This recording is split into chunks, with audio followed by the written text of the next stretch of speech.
Hello student, welcome back MST CET crash core one shot series. आज का topic एकदम short, states of matter. गैसीय state हम पढ़ने वाले, सॉलिड स्टेट बाद में पढ़ेंगे क्योंकि वो इंपॉर्टेंट है। स्टेट्स ऑफ मैटर पे बहुत कम क्वेश्चंस आते हैं, लेकिन समझ लेते हैं शॉर्ट में, जरूरी तो है, समझना पड़ेगा। ठीक है, तो स्टेट ऑफ मैटर पता है आपको, सॉलिड, लिक्विड एंड गैसेस, तीन स्टेट होती है मैटर की। ठीक है, इसको समझते बेटा शॉर्टली, कौन कौन सी फोर्सेस होती है, बराबर कि नहीं, क्या क्या प्रॉपर्टीज होती है, पूछ सकते हैं ना। लगता है हमें स्कूल लेवल में पढ़ा है, लेकिन बहुत सारी चीजें तो याद भी नहीं रहती हमें। तो क्या है gases, liquids and solids. Okay, तो आपने पढ़ लेना ये। ठीक है, जो रेड इसमें लिखा है ना, तो वो ज्यादा इंपॉर्टेंट है। Particles can move past one another, particles can not move slide past one another, थोड़े बहुत मूवमेंट होती है। Rigid particles lock, okay, particle क्या हो जाते हैं, लॉक हो जाते हैं। कंप्रेसिबल होते हैं gases, lots of free space. Non compressible, okay, या फिर difficult to compress, okay, not easily compressible, मतलब कंप्रेस होते ही नहीं।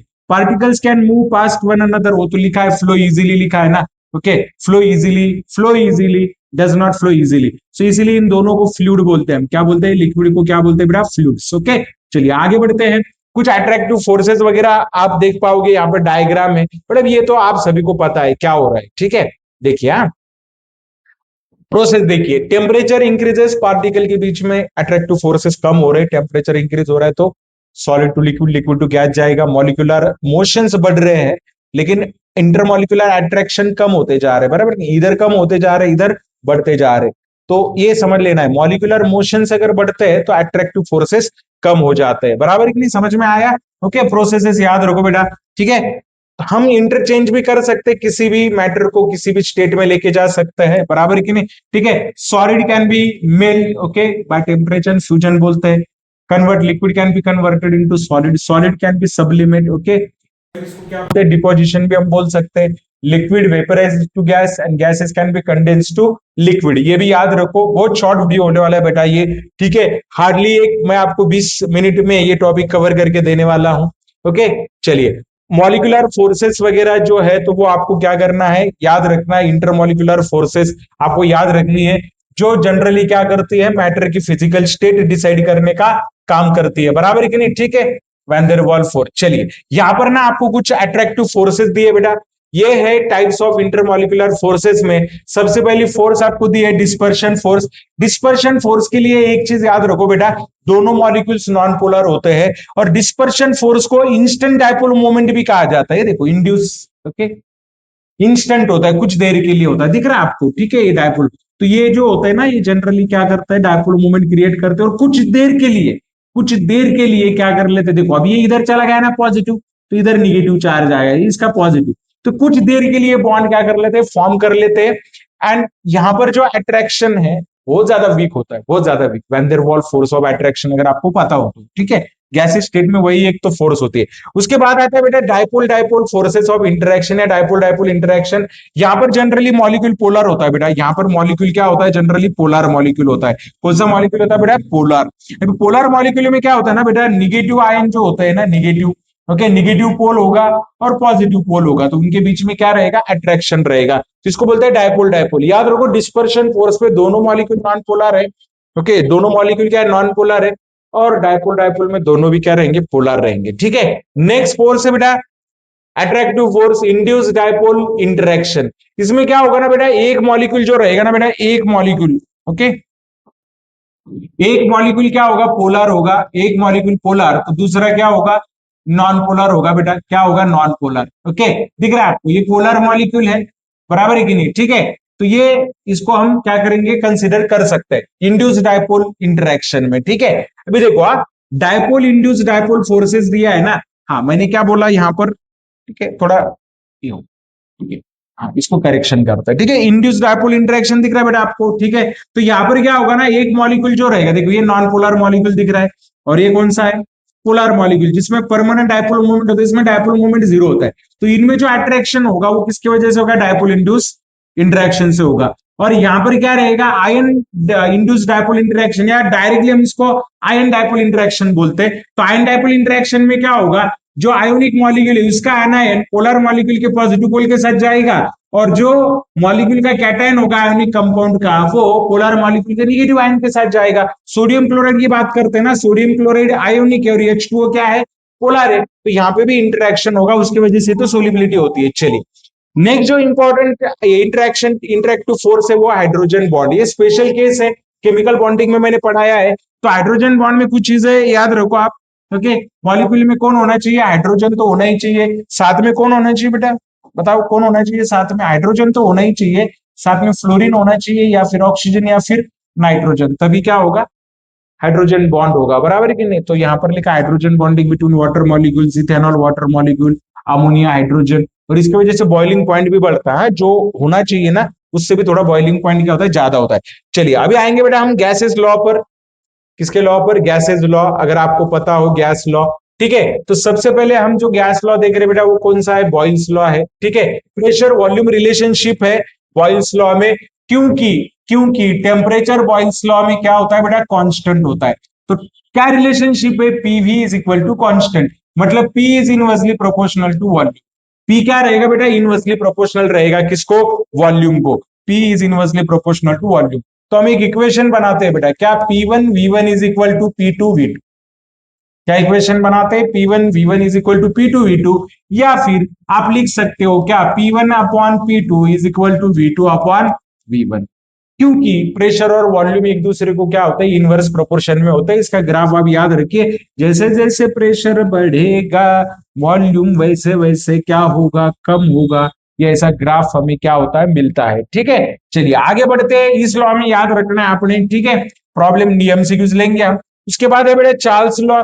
चार्ल्स लॉ में टेम्परेचर वॉल्यूम रिलेशनशिप है बेटा, क्या है, टेम्परेचर वॉल्यूम रिलेशनशिप। अगर आपको दिख रहा हो, अगर आपको दिख रहा हो तो यहां पर प्रेशर रहेगा बेटा कांस्टेंट, यहां पर प्रेशर क्या रहेगा, कांस्टेंट। प्रेशर कांस्टेंट रख के हमने रिलेशन देखा है बेटा, किसके बीच में रिलेशन देख रहे बेटा हम, किसके बीच में, वॉल्यूम और टेम्परेचर में। तो यहां पर उन्होंने बताया कि volume is directly proportional to temperature है बेटा, क्या, volume is directly proportional to temperature. So V1 upon T1 is equal to V2 upon T2, या मैं ऐसे भी लिख सकता हूं V1 upon V2 is equal to T1 upon क्या लिख सकता हूं, T। लेकिन प्रेशर क्या होना चाहिए बेटा, कांस्टेंट होना चाहिए, और ये ग्राफ दिया है आपको, बराबर के लिए, ये अलग अलग प्रेशर पे है लेकिन ये कांस्टेंट है ना, तो ऐसा ऐसा ग्राफ मिलेगा आपको। आ रहा है समझ में, ठीक है। तो एमसीक्यू सॉल्व करते समय समझ में आएगा ही। उसके बाद दिया आपको गेली-ल्यूसाक्स लॉ, क्या दिया बेटा, गेली-ल्यूसाक्स लॉ। ओके, गेली-ल्यूसाक्स लॉ में क्या बताया आपको, क्या कांस्टेंट रखना है। ओके, प्रेशर टेम्परेचर रिलेशनशिप है, तो वॉल्यूम आपको कांस्टेंट रखना है बेटा, क्या कांस्टेंट रखना है, वॉल्यूम आपको रखना है कांस्टेंट। आपको क्या कांस्टेंट रखना है, volume must be constant. Volume क्या होना चाहिए बेटा, कांस्टेंट होना चाहिए। अगर वॉल्यूम कांस्टेंट है तो फिर pressure is directly proportional to temperature. गाड़ी के टायर फटते हैं ना, हाँ, वॉल्यूम कांस्टेंट था टायर का, तो फिर प्रेशर बढ़ जाता है टेम्परेचर की वजह से, फूट जाता है टायर, तो यही है। तो यहां पर मैं बोल सकता हूं क्या, P1 upon T1 is equal to P2 upon T2, ये इक्वेशन भूलना नहीं बेटा आपने, ठीक है। या फिर मैं ऐसे भी लिख सकता हूँ P1 upon P2 is equal to T1 upon T2, ऐसे भी लिख सकता हूँ। ओके, तो ये ग्राफ दिया है उसका। ओके, चलिए नेक्स्ट देखते हैं बेटा हम। ठीक है, एवोगैड्रोस लॉ, ये तो बहुत ज्यादा इंपॉर्टेंट है, एवोगैड्रो लॉ आपने भूलना ही नहीं है। ठीक है, एवोगैड्रो लॉ इंपॉर्टेंट है बेटा, क्या है, इंपॉर्टेंट है। कौन सा लॉ इंपॉर्टेंट है बेटा, एवोगैड्रोस लॉ, वेरी इंपॉर्टेंट। क्या बोल रहा है एवोगैड्रोस लॉ, बताइए तो क्या बोल रहा है। It states that volume of all gases equal volume of all gases at constant temperature and pressure. Temperature and pressure क्या रखना है बेटा, टेम्परेचर एंड प्रेशर क्या रखना है, कांस्टेंट। तो उसका ये मानना है कि volume is directly proportional to number of moles. N मतलब क्या, moles of gas, moles of gas. तो फिर मैं बोल सकता हूं ना कि अगर V1 is equal to V2 है तो N1 इज इक्वल टू क्या रहेगा बेटा, N2 रहेगा। क्या रहेगा, N1 इज इक्वल टू क्या रहेगा, N2 रहेगा। ये आपने भूलना नहीं है, ठीक है। कोई भी गैस रहने दो, कोई भी गैस रहने दो, अगर उसका इक्वल वॉल्यूम है, टेम्परेचर अगर टेम्परेचर और प्रेशर अगर कांस्टेंट है, तो सभी गैसेस में जो मॉलिक्यूल्स रहेंगे वो सेम रहेंगे बेटा। मॉलिक्यूल्स की बात कर रहे हैं हम, ठीक है, मोल सेम रहेंगे। चलिए फिर बनाते हैं हम आइडियल गैस इक्वेशन। सारे गैस जब फॉलो हो जाते हैं तो हम क्या बनाते हैं बेटा, आइडियल गैस इक्वेशन बनाते हैं, ठीक है। तो आइडियल गैस इक्वेशन क्या क्या एक्सप्लेन करता है हमें, देखिए ये यहां से। तो याद क्या रखना है आपको आइडियल गैस इक्वेशन में, क्या याद रखना है? PV is equal to NRT, okay, pressure volume, okay. R की वैल्यूज याद रखो बेटा, 8.314। कैलकुलेशन के टाइम में क्या करना है बेटा, 25/3 यूज करना है। आर की वैल्यू लीटर एटमॉस्फेयर में होगी बेटा 0.0821, इसको 1/12 लेना है, ओके। और कैलोरी में अगर है बेटा तो कितना लेना है, 2, अप्रोक्सीमेटली कितना लेना है, 2। पीवी इज इक्वल टू क्या दिया है, एनआरटी दिया है। और फिर यहाँ पर क्या करना है आपको, कंसिडर करना है जनरल गैस इक्वेशन या फिर combine gas law. P1 V1 upon T1 is equal to P2 V2 upon T2 होता है बेटा, ओके। समझ में आया क्या बेटा? ठीक है, चलो आगे बढ़ते हैं। ओके, आइडियल गैस इक्वेशन ये फॉलो करेगा। Dalton's law of partial pressure है, इस पे क्वेश्चन नहीं आएंगे आपके, लेकिन फिर भी बता ही देता हूं मैं आपको, ठीक है। Dalton's law of partial pressure, ठीक है, क्या होता है देखो Dalton's law of partial pressure, ठीक है, मैं बताता हूं आपको। अकॉर्डिंग टू, सपोज 3 गैसेस है बेटा, Dalton's law of partial pressure में एक्सप्लेन करने जा रहा हूं आपको, क्या आपका ध्यान है? Dalton's law of partial pressure of gases, non reacting gases must be non reacting। Suppose gas का एक मिक्सचर है पीएस, तो पीए प्लस क्या आएगा, पीबी प्लस क्या आएगा, पीसी। तीनों गैस है, ये बी एनसीआर गैसेस, ओके, तो ये रहेगा। और पार्शियल प्रेशर ऑफ ये क्या होगा, गैस का पार्शियल प्रेशर ऑफ ये क्या होता है, एक से इंटू क्या आएगा, पी नॉट, ये बराबर है कि नहीं। तो जब मुझे मोल फ्रैक्शन निकालना होता है ना बेटा, तो मैं कैसे निकालूंगा इसका मोल फ्रैक्शन, मोल फ्रैक्शन निकालना है तो क्या आएगा, पी नॉट ई अपॉन क्या आएगा, पी आएगा, बराबर कि नहीं। और अगर मुझे उसका वेपर प्रेशर निकालना है तो उसका वेपर प्रेशर मैं कैसे निकालूंगा, तो वेपर प्रेशर या फिर मोल फ्रैक्शन, ये दोनों भी हम क्या कर सकते हैं, कंसिडर कर सकते हैं, बराबर कि नहीं। ठीक है, तो ये है Dalton's law of partial pressure, ठीक है। यहाँ पर दिया आपको मोल फ्रैक्शन, ये देखो टोटल प्रेशर और मोल फ्रैक्शन, तो आप क्या कर सकते हो, पार्शियल प्रेशर कैलकुलेट कर सकते हो, ठीक है। हाँ, लेकिन एक कंडीशन है, नॉन रिएक्टिंग होनी चाहिए gases. Kinetic theory of gases आपके सिलेबस में ज्यादातर है नहीं बेटा, तो इधर आपने ध्यान नहीं देना है ज्यादा। हाँ, ये है आइडियल बिहेवियर ऑफ, वो फिजिक्स में काइनेटिक थ्योरी ऑफ गैसेस पढ़ लेना है आपने, ठीक है। Behaviour of real gases, okay, क्योंकि आइडियल गैस कोई होता नहीं है तो हम रियल गैस ही देखते हैं, है कि नहीं। तो वो आइडियल कब बिहेव करेगा, इसके लिए हम जेड देखते हैं, ओके। जेड कंप्रेसिबिलिटी फैक्टर, क्या होता है compressibility factor, PV upon NRT. अगर मैं गैस का एक ही मोल ले लूं तो क्या आएगा, जेड इज इक्वल टू क्या आएगा, पीवी अपॉन क्या आएगा, आर टी आएगा, है कि नहीं। तो ये भी आपको क्या करना है स्टूडेंट, याद रखना है।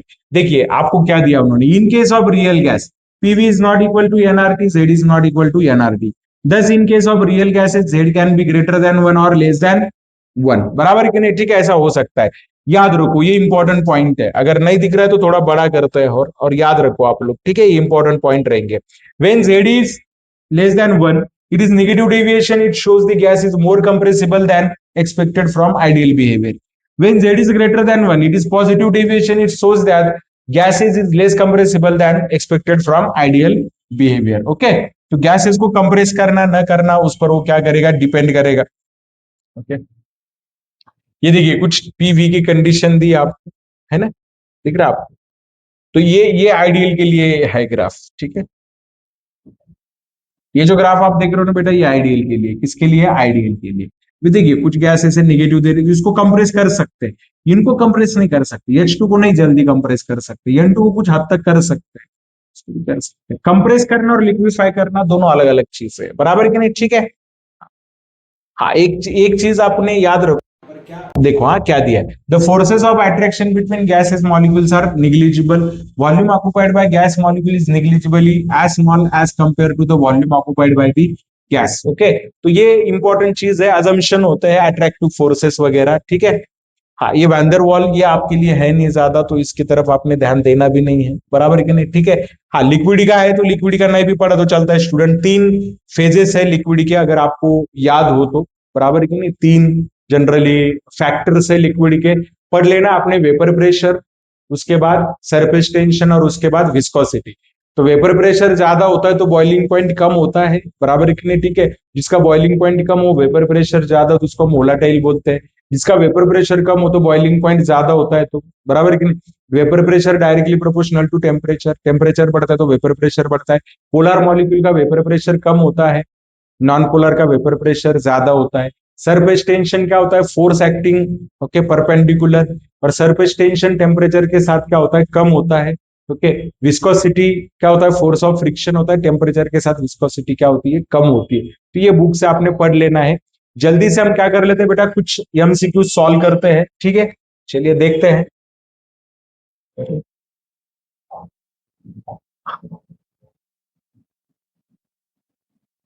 ओके, एक एमसीक्यू मतलब जो पीवाईक्यू है ना उसको सॉल्व करते हैं।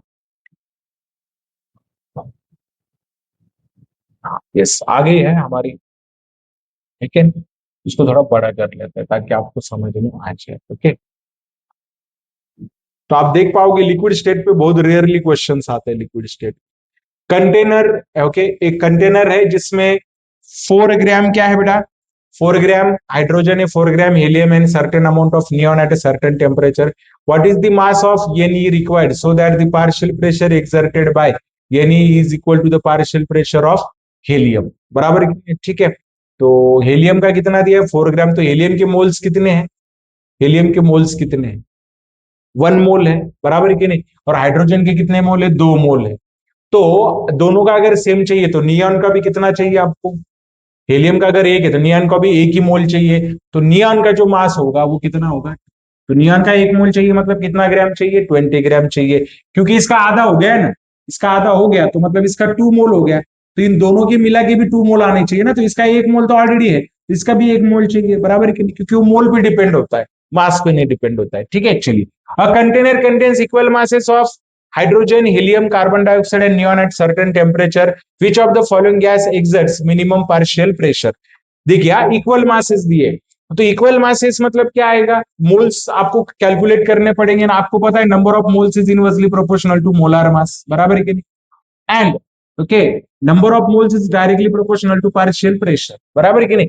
तो आपको क्या करना है, इक्वल मासेस दिए तो क्या दिया है, मिनिमम दिया है। तो आप देखो हाइड्रोजन का मोलर मास होता है 2, हीलियम का होता है 4, कार्बन डाइऑक्साइड का तो 44, और नियॉन का कितना होता है 40, 40 नहीं होता ना, 20 होता है, कितना होता है 20 होता है, 20, ओके। तो सबसे ज्यादा मोलर मास किसका है, CO2 का, तो सबसे कम पार्शियल प्रेशर जो होगा वो किसका होगा, कार्बन डाइऑक्साइड का होगा, ठीक है। A gas occupies 11.2 dm cube at 105 kilo pascal, what is the volume if pressure is increase by, double किया है, प्रेशर अगर डबल किया है तो वॉल्यूम आधा कम हो जाएगा, इनवर्सली प्रोपोर्शनल होता है, क्या होता है, inversely proportional. How many moles of dioxygen are present in, okay, having pressure, okay, तो नंबर ऑफ मोल्स आपको निकालने हैं, क्या निकालने हैं बेटा, नंबर ऑफ मोल्स। तो कैसे निकालेंगे आप, नंबर ऑफ मोल्स कितना दिया है 8.31, नंबर ऑफ निकालने हैं ना, तो कैसे निकालेंगे हम, number of moles is equal to PV is equal to NRT है, तो पीवी अपॉन क्या आएगा, आरटी आएगा। प्रेशर कितना दिया है आपको, 3.18 दिया है, आर तो ये क्या हो गया, कैंसल, बराबर कि नहीं, ठीक है। 10⁻⁵ ओके, उसके बाद ये हो गया कैंसल, 3.18, नहीं ना, प्रेशर 3.18 है, आर तो 3.18 है ना प्रेशर। हाँ, टेम्परेचर कैंसिल हो जाएगा, वो तो उतना ही रहेगा। ये कितना दिया है 8.314, और मोल दिया है 8.314, तो आई थिंक इसका 1 मोल आना चाहिए, कितना मोल आना चाहिए, 1 मोल, कैलकुलेट करके देखो आप कितना मोल आना चाहिए, 1 मोल।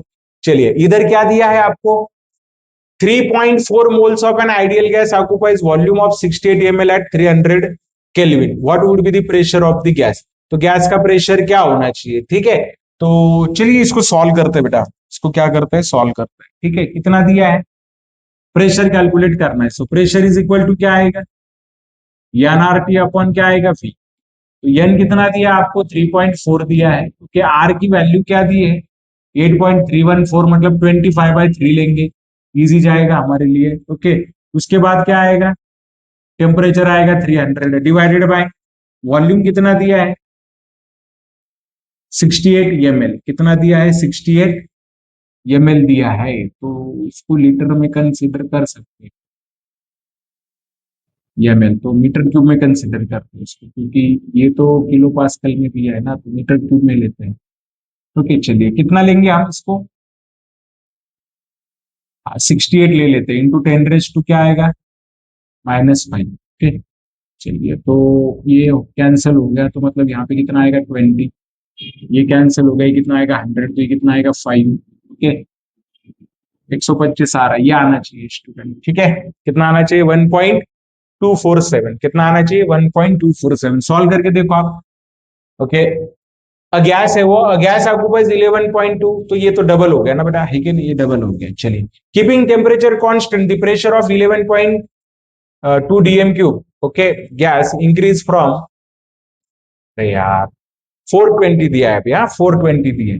ओके, कीपिंग टेम्परेचर कांस्टेंट, तो 420 मतलब 4 बार से प्रेशर इंक्रीज किया, तो ये 4 बार से कम करना पड़ेगा आपको, ये आएगा 2.8, कितना आएगा बेटा 2.8। What is the unit of viscosity, आपको पता है विस्कोसिटी का यूनिट क्या होता है बेटा। ठीक है, उसके बाद वेलोसिटी ग्रेडियंट पता है ना आपको, उसके बाद a gas has volume of 3.8 liter at 25 degrees Celsius. What is the final temperature if the volume is increased to 10.2 litre. Okay, 10.2 litre मतलब 3 बार इंक्रीज किया है उसका, है कि नहीं, तो टेम्परेचर कितना होना चाहिए। तो टेम्परेचर डायरेक्टली प्रोपोर्शनल होता है, क्या होता है डायरेक्टली प्रोपोर्शनल, तो इसका भी 3 बार करेंगे हम, है कि नहीं, इसका भी कितना करेंगे 3 बार करेंगे, तो 273 इंटू 3 करो, है कि नहीं, तो क्या आएगा 9। ओके, यस 800 एंड कितना आएगा 273 कर, अरे यार 298 है, सॉरी सॉरी सॉरी सॉरी, 25 है ना, तो 298 है, तो उससे भी 3 बार क्या करना पड़ेगा आपको, इंक्रीज करना पड़ेगा, 298 इंटू 3 करना पड़ेगा आपको। यस, तो कितना आएगा 4। ओके, यहाँ पर 9 × 7 = 29, ओके, 894 आएगा, कितना आएगा 894। ओके, ये करके देखो आप। चलिए आगे बढ़ते बेटा, आगे बढ़ते हैं।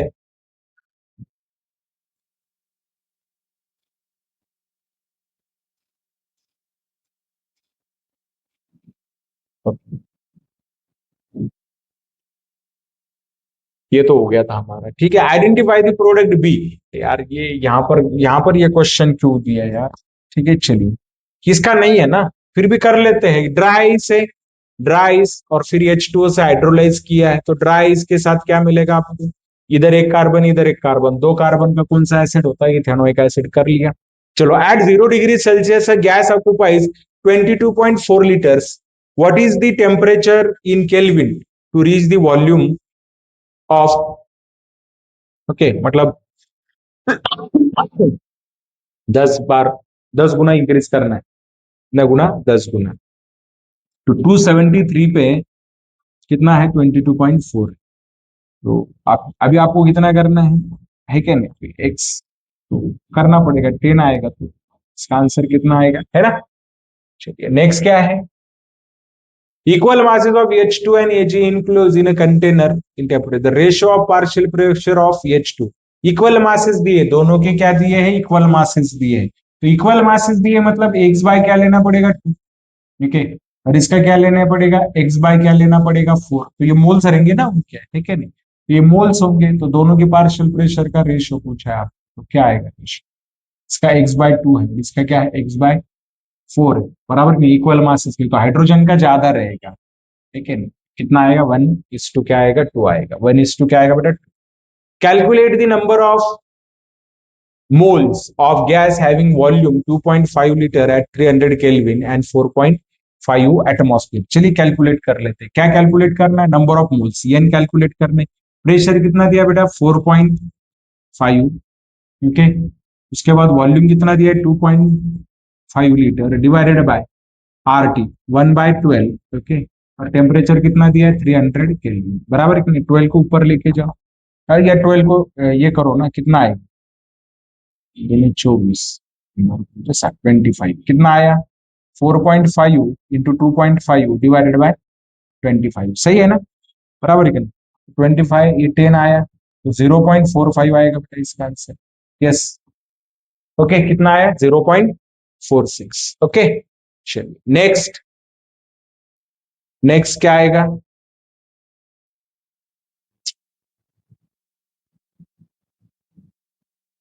हाँ ये, what is the volume of gas at 1.032 into 10 raised to 5 Newton per meter square if it occupies 1 dm cube of volume at normal temperature and pressure. Okay, तो इसको कैलकुलेट करना है बेटा। कैसे कैलकुलेट करेंगे?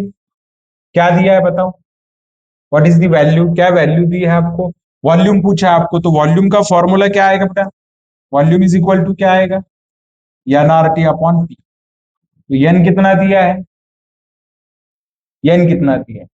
What is the volume of gas, okay, if it occupies 1 dm cube volume at normal temperature and pressure?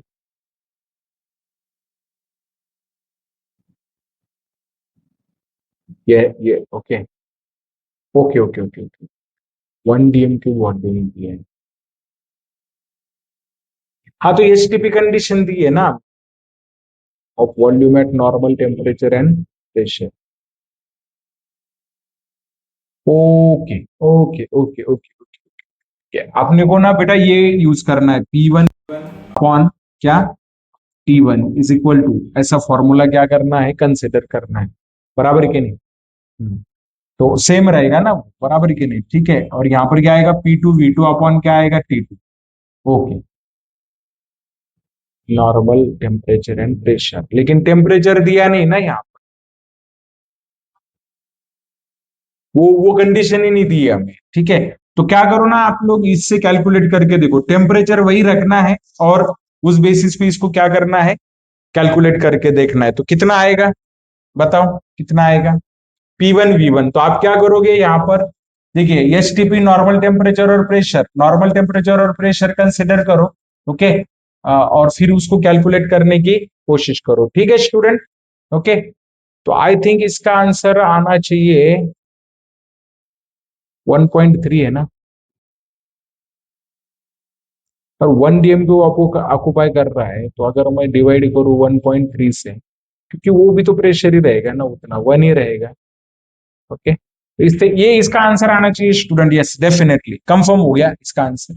ये आना चाहिए, इसका आंसर क्या आना चाहिए, 0.982 आना चाहिए, क्योंकि 1 × 10⁵ तो नॉर्मल है, बराबर कि नहीं, या 1.1 लेते हैं हम, इससे अगर मैं कंसिडर करता हूं तो इसका आंसर कितना आना चाहिए, 0.982 आना चाहिए, ठीक है स्टूडेंट। तो इस तरीके से हमने हमारा जो गैस स्टेट है उस टॉपिक को कंप्लीट कर लिया है। मिलते हैं नेक्स्ट वीडियो में। मेरे चैनल को सब्सक्राइब करना ना भूले, इसको दोस्तों के साथ शेयर करें।